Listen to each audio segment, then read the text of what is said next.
Hello friends, welcome to LR voice. నటి అశ్విని నంబియార్ చిరంజీవి నటించిన Hitler మూవీలో తనకి చెల్లెల పాత్రలో నటించి మంచి గుర్తింపు తెచ్చుకుంది. అలాగే ఎన్నో సీరియల్స్ లో కూడా యాక్ట్ చేసి తన కెరియర్ లోనే బిజీగా ఉన్న టైంలోనే ఇండస్ట్రీకి ఫుల్ స్టాప్ పెట్టేసి దూరమైంది. ఇక అలా చాలా సంవత్సరాల తర్వాత రీసెంట్ గా సుజల్ అనే వెబ్ సిరీస్ ద్వారా తన సెకండ్ ఇన్నింగ్స్ ని స్టార్ట్ చేసిన అశ్విని ఒక ఇంటర్వ్యూలో మాట్లాడుతూ తనపై ఒక డైరెక్టర్ చేసిన లైంగిక వేధింపుల గురించి చెప్పుకొచ్చింది. అలా తన 17 ఏళ్ల వయసులో ఉన్నప్పుడు తన తల్లితోనే అన్ని మూవీ ఆడిషన్స్ కి వెళ్లేదని, ఏమున్నా తన తల్లి వారితో మాట్లాడి సినిమా ఓకే చేసేదని, ఇకలా ఒక మూవీ ఆడిషన్ కి వెళ్లాలనుకున్నప్పుడు తన తల్లికి ఆరోగ్యం బాగాలేక తన హెయిర్ డ్రెస్సర్ తో ఆడిషన్ కి వెళ్ళిందని, అలా ఆ డైరెక్టర్ తో అప్పటికే మంచి మూవీ చేస్తుండడంతో ఆ చనువుతో ఆఫీస్ లోపలికి వెళ్ళగా అతను తనని బెడ్రూమ్ లోకి పిలిచాడని, అతనికి తన తండ్రి వయసు ఉండడంతో తన పక్కనే వెళ్లి కూర్చోగానే తనని తాకిరాని చోట తాకుతూ అసభ్యంగా ప్రవర్తించాడని, అతను అడ్డుకునేందుకు ప్రయత్నించిన తన మాట వినలేదని, ఆ ఇన్సిడెంట్ తో తన ముఖంలో చిరునవ్వు మాయమైందని చెప్పడంతో ఇప్పుడు అశ్విని చేసిన వ్యాఖ్యలు అన్ని చోట్ల హల్చల్ అవుతున్నాయి. అసలు అశ్వినిని లైంగికంగా వేధించిన డైరెక్టర్ ఎవరు? అశ్విని సడన్ గా ఇండస్ట్రీకి ఎందుకు దూరమైంది? ఈమె బలవన్మరణానికి ఎందుకు పాల్పడింది? తాను లేచిపోయి ఎందుకు పెళ్లి చేసుకోవాల్సి వచ్చింది అనే నమ్మలేని నిజాల్ని ఈ వీడియోలో మనం తెలుసుకునే ప్రయత్నం చేద్దాం. ఫ్రెండ్స్, ఈ వీడియో చాలా ఇంట్రెస్టింగ్ గా ఉండబోతుంది. ఈ వీడియోకి లైక్ కొట్టి స్కిప్ చేయకుండా ఎండింగ్ వరకు చూడండి. అశ్విని నంబియార్ అలియాస్ రుద్ర. ఈమె 1975 జూన్ 1న తమిళనాడులోని చెన్నైలో ఒక నిరుపేద మలయాళ కుటుంబంలో జన్మించింది. తండ్రి చిదంబరం నంబియార్, తల్లి పార్వతి. ఇక వీరికి అశ్విని ఏకైక సంతానం కావడంతో చిన్నప్పటి నుండి ఈమెను చాలా గారాబంగా పెంచారు. అలా ఈమె తండ్రి కేరళలోని త్రివేంద్రంకి చెందిన వారే ఉండి చిన్నప్పటి నుండి నాటకాల్లో నటించడంతో తనకి యాక్టింగ్ పై ఇంట్రెస్ట్ పెరిగి అప్పట్లో ఇండస్ట్రీ చెన్నైలో ఉన్న కారణంగా చెన్నైకి వెళ్లి ఛాన్సుల కోసం ట్రై చేయడం మొదలు పెట్టాడు. ఇక అక్కడే మలయాళం సినిమాల్లో చిన్న చితక పాత్రలు చేస్తూనే పార్వతి గారిని కలవడం, అలా వీరిద్దరికి పెరిగిన మంచి సాన్నిహిత్యం కారణంగా వీరిద్దరూ ప్రేమలో పడ్డారు. అలా తర్వాత వీరిద్దరూ జూనియర్ ఆర్టిస్టులుగా వెళ్తూ పెళ్లి చేసుకోవాలనుకున్నా అందుకు ఇరు కుటుంబ సభ్యులు ఒప్పుకోకపోవడంతో ఒక గుడిలో వీరిద్దరూ రహస్యంగా పెళ్లి చేసుకుని ఒకటయ్యారు. అలా వీరి అన్యోన్య సంసారానికి గుర్తుగా అశ్విని అనే అమ్మాయి కూడా జన్మించింది. ఇక ఎప్పుడైతే కూతురు పుట్టిందో సినిమాల్లో తాము సాధించలేనిది కూతురు ద్వారా సాధించాలని చిన్నప్పుడే అశ్వినిని క్లాసికల్ డాన్స్ లో చేర్పించారు. ఇదిలా ఉంటే అశ్విని తన స్కూలింగ్ ని చెన్నైలోని ప్రాథమిక పాఠశాలలో చదివింది.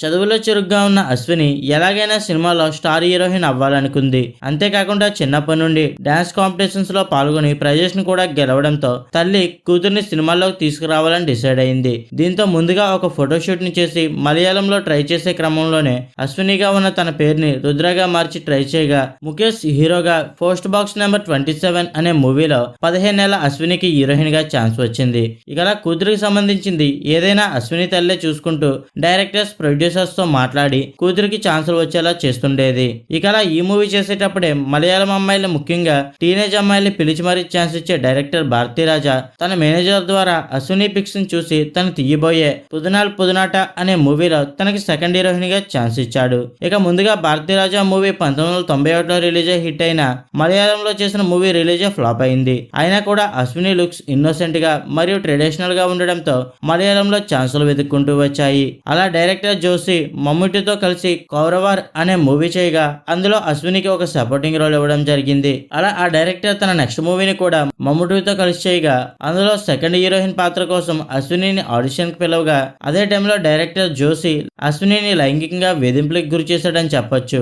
దీంతో మానసికంగా కృంగిపోయిన అశ్విని తట్టుకోలేక 20 నిద్రమాత్రలు తీసుకొని ఈ భూమి మీద లేకుండా పోవాలనుకుంది. కానీ ఆమె తల్లిదండ్రులు సరైన సమయానికి హాస్పిటల్లో చేర్పించడం ద్వారా ప్రాణాపాయాలతో బయటపడింది. ఇక తల్లి చేసేదేమీ లేక కూతురికి ధైర్యం చెప్తూ తమ ఆర్థిక పరిస్థితుల కారణంగా సినిమాల్లో నటించాలని, ఇకపైన ఒంటరిగా ఎక్కడికి పంపమని, తానే అన్ని మాట్లాడి ఓకే చేస్తానని చెప్పడంతో అశ్వినికి వేరే దారి లేక సినిమాల్లో యాక్ట్ చేసేందుకు ఒప్పుకుంది. ఇక ఇదిలా ఉంటే భారతీరాజా అశ్వినికి కిలిక్ చెమా ఇలే అనే మూవీలో సెకండ్ హీరోయిన్ గా ఛాన్స్ ఇవ్వగా ఆ మూవీ రిలీజ్ అయ్యి హిట్ అవడంతో ఆ తర్వాత అశ్వినికి బటర్ఫ్లై, పవిత్రం, పుదుపట్టి పొన్నుతాను, మొదల ప్రయాణం అనే మూవీస్ చేసిన అన్నింటిలోని సపోర్టింగ్ రోల్స్ లేక సెకండ్ హీరోయిన్ గానే ఛాన్సులు వచ్చేవి. ఇక ఇదిలా ఉంటే జయసుధ హీరోయిన్ గా చేసిన ఆంటీ మూవీలో ఒక సపోర్టింగ్ రోల్ చేయడం ద్వారా అశ్విని తెలుగులోకి అరంగేట్రం చేసి ఆ తర్వాత పెళ్లి చేసుకుందాం రా, హిట్లర్ మూవీలలో కూడా యాక్ట్ చేస్తూ కొంతవరకు గుర్తింపు తెచ్చుకుంది. కానీ అన్నిటిలోనూ ఈమెకి ఒకే రకమైన క్యారెక్టర్స్ ఇవ్వడంతో ఒక స్టేజ్ లో ఛాన్సులు తగ్గుతూ వచ్చాయి.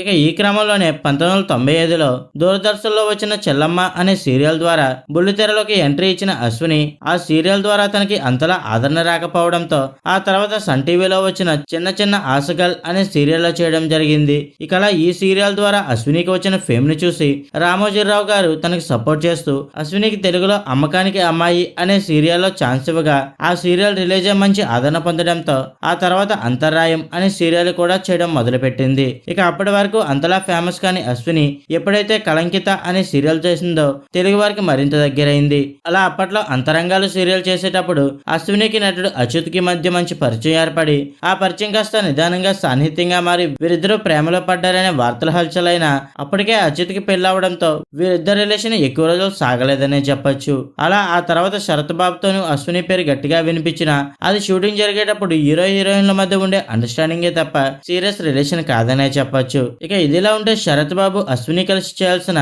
ఒక మూవీ షూటింగ్ కోసం సింగపూర్ లో అన్ని అరేంజ్మెంట్స్ చేయగా అక్కడ షూటింగ్ కి సంబంధించిన అన్ని విషయాలను చూసుకునేందుకు అహ్మద్ అనే కోఆర్డినేటర్ ని అపాయింట్ చేశారు. ఇక ఆ షూటింగ్ టైంలో అశ్వినికి అహ్మద్ కి మంచి పరిచయం ఏర్పడి ఆ పరిచయం కాస్త నిదానంగా సాన్నిహిత్యంగా మారి వీరిద్దరూ ప్రేమలో పడ్డారు. అలా ఆ తర్వాత అహ్మద్ సింగపూర్ లోనే ఉంటూ అశ్విని చెన్నైలో ఉంటూ వీరిద్దరూ 4 ఏళ్ల డిస్టెన్స్ రిలేషన్ మెయింటైన్ చేస్తారు. ఇక ఇదిలా ఉంటే అశ్విని 2001లో చేసిన అక్క చెల్లెళ్ళు సీరియల్ ద్వారా తెలుగులో ఈమెకి ఛాన్సులు పూర్తిగా తగ్గిపోవడంతో తన దృష్టిని తమిళ సీరియల్స్ వైపు మళ్లించింది. అలా సంగమం మేర, కెట్టి మేళం, రాజరాజశ్రీ అనే సీరియల్స్ ని చేస్తూ తన తల్లిదండ్రులకి చెన్నైలో ఒక ఇల్లును కూడా కొనిచ్చింది. ఇకలా అప్పటికే తనకు 31 వయసు రావడంతో అశ్విని అహ్మద్ ని పెళ్లి చేసుకోని లైఫ్ లో సెటిల్ అవ్వాలనుకుంది. ఇక ఇదే విషయం తన తల్లిదండ్రులు చెప్పగా అందుకు వారిద్దరు వేరువేరు మతాలని తామే ఒక అబ్బాయిని చూసి పెళ్లి చేస్తామని చెప్పిన అప్పటికే అశ్విని అహ్మద్ తో పీకలోతు ప్రేమలో ఉండడంతో తల్లిదండ్రులు తెలియకుండా ఇంట్లో నుండి పారిపోయి 2006లో ఒక గుడిలో సింపుల్ గా పెళ్లి చేసుకుని సింగపూర్ వెళ్లి సెటిల్ అయ్యింది.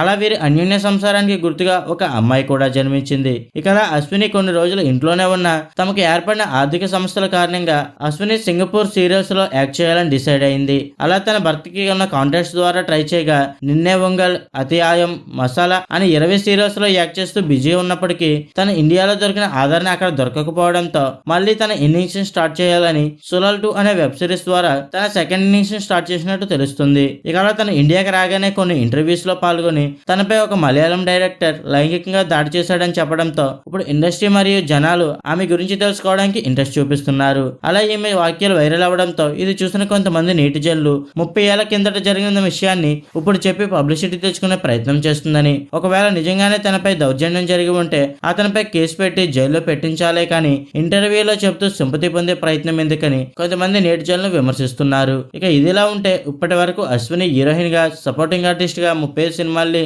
50 సీరియల్స్ ని చేసింది. ఫ్రెండ్స్, అశ్విని నటించిన సినిమాల్లో, సీరియల్స్ లో మీ ఫేవరెట్ ఏదో కింద కామెంట్ చేయండి. అండ్ ఇంకా మీరు మన ఛానల్ సబ్స్క్రైబ్ చేసుకోకపోతే సబ్స్క్రైబ్ చేసుకోండి. Thank you for watching.